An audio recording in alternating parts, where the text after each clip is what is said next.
She's charged with the foul there. Hello guys, Cordy here. And honestly, it's about damn time. After all the noise, all the debates, all the fans asking for it over and over again, Caitlin Clark into the starting lineup. And on the surface, that sounds great. It sounds like everything fans have been waiting for finally happened. But let's be real for a second. Everything that glitters isn't always gold. Because if you watched how the game actually started, it still felt a little strange. Like, what the hell are we doing here? Early on, we saw some of the same lineup experiments we've been seeing. Aari McDonald at the 1, Kelsey Mitchell at the 2, and somehow Caitlin Clark sliding over to the 3. Yes, the 3. The damn 3. That meant Clark was playing off-ball again, setting screens, moving without the ball, basically being used more like a wing than the primary playmaker she actually is. And if you're watching that thinking, what the hell is this coaching decision? You're not alone. And if you're a fan of Clark's game, you know that's not where she's most dangerous. Not even close. That's like taking a Ferrari and telling it to drive 20 miles per hour. It's frustrating as hell. But here's the interesting part. If you stayed patient and watched all the way through to the fourth quarter, that's when things finally started to look the way people have been asking for. Caitlin Clark at the point guard, Paige Beckers at the 2, Ray Burrell on the wing, Monique Billings and Kiki Iriafen rounding out the front court. And suddenly, the ball was in Clark's hands. The pace picked up, the playmaking opened everything up. It was clearly the Caitlin Clark show, and she absolutely delivered. Through 4 games, she's leading all players with 51 points and 25 assists. And in this game alone, she finished with 14 points, 6 assists, and 2 steals. Not only is she producing the most points and assists, she's doing it efficiently too. But even with that success, there are still questions about these lineups. Seeing Clark next to players like Chelsea Gray, Kelsey Plum, and other guards at the same time raises some eyebrows. 3-guard lineups slow things down, and that doesn't always play to Clark's strengths. So, the big question now is simple. If the offense clearly works better with Clark running the show, why the hell not fully commit to it? Seriously. So, look at this first clip. CC hitting the bigs and another midi. Let's take a look right over here. Caitlin Clark, nice pass to Monique Billings. Monique finishes it. Finishes at the hoop. Bam! And again, people continue to say Caitlin Clark has no mid-range game. All she does is shoot threes. What does she do besides shoot threes? She's got a mid-range game. It's not like she didn't shoot the mid-range at University of Iowa. Pull up, in your face. You MF haters, keep talking that bullshit while she keeps cooking.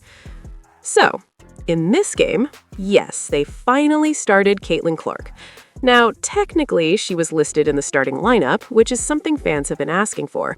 But if we're being completely honest, for most of the game, she was still playing the small forward spot.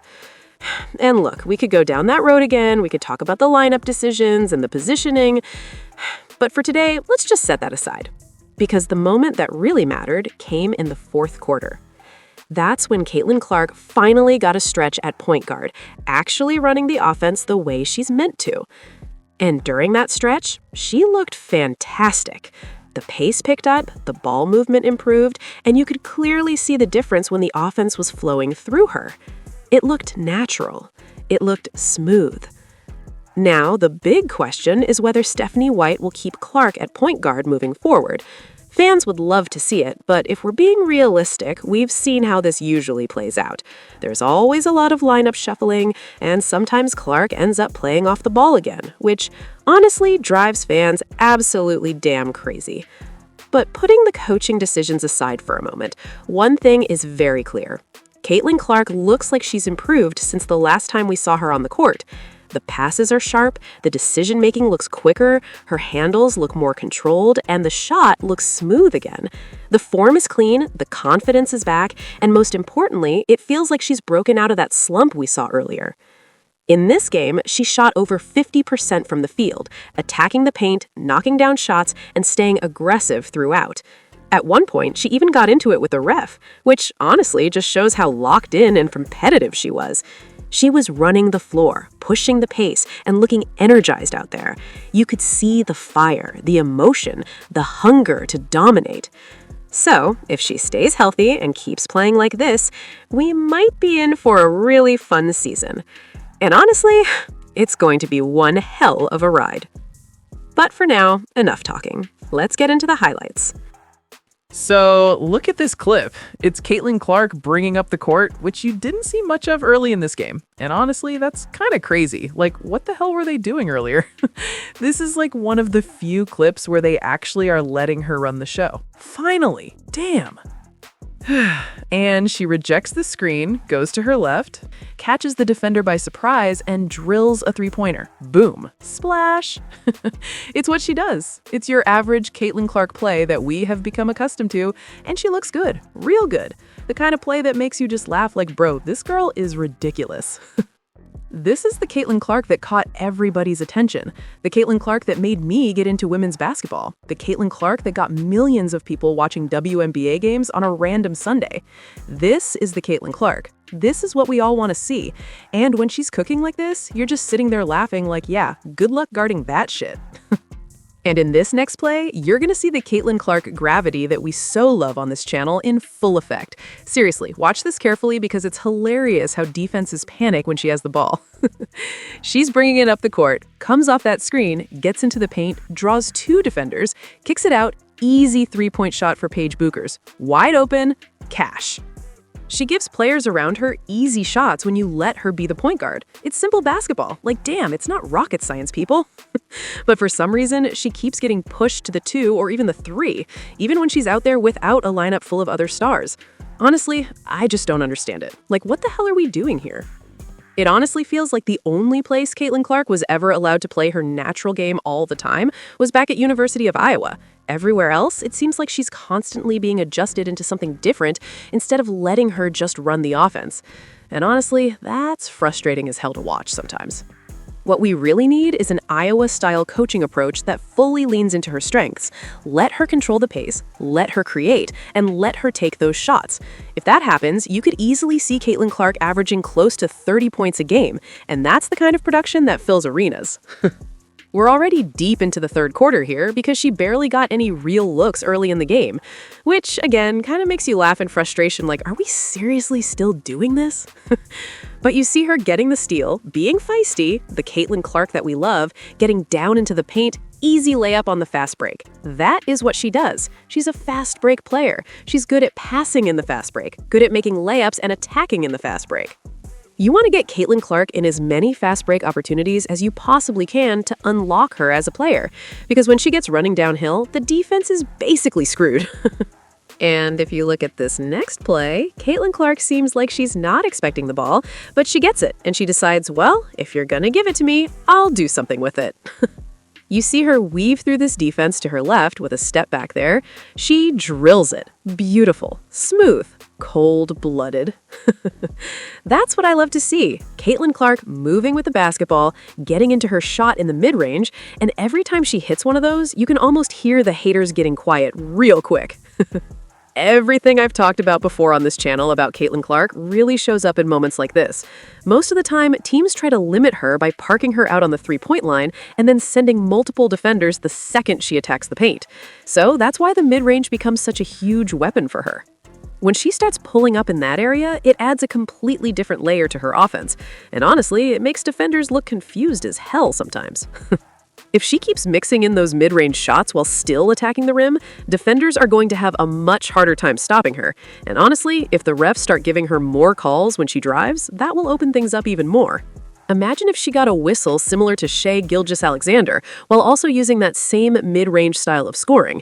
Combine that with Caitlin's elite playmaking and deep shooting, and you're talking about a player who could become almost impossible to guard, like straight-up nightmare fuel for defenses.